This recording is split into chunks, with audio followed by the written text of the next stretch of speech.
Definitely Rajkot સયાજ હોટલમાં India team 5મી વાર આવી રહી છે, તો તેના માટે આપણે દર વખતે જેમ કે એના માટે આપણે ગુજરાતી કલ્ચર પ્રમાણે વેલકમ માટે ગરબાનું આયોજન કરીએ છીએ, તો આ વખતે પણ અલગ રીતે ગરબાનું આયોજન કરેલું છે. જ્યારે આવશે ત્યારે એના માટે આરતી ટીકા છે, ગાર્લેન્ડ છે, બુકે છે, તેનાથી તેનું વેલકમ કરશું અને અલગ અલગ જાતના વેલકમ ડ્રિંક્સ પણ તેના માટે રાખેલા છે, તો તે આપણે તેને સર્વ કરવાના છે.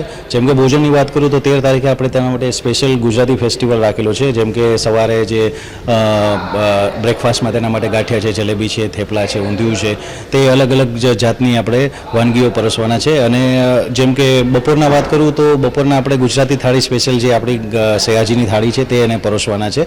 અને રાત્રે ભોજનમાં કાઠિયાવાડી જેમ કે વઘારે રોટલો છે, તીખારી છે, તે આપણે તેને પરોસવાના છીએ.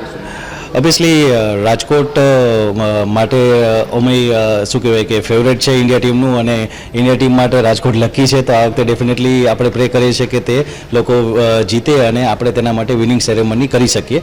તો આપણે વિનિંગ સેરેમનીનું આયોજન તો કરેલું જ છે. જો જીતશે તો ડેફિનેટલી તેના માટે આપણે વિનિંગ સેરેમની અરેન્જમેન્ટ કરશું.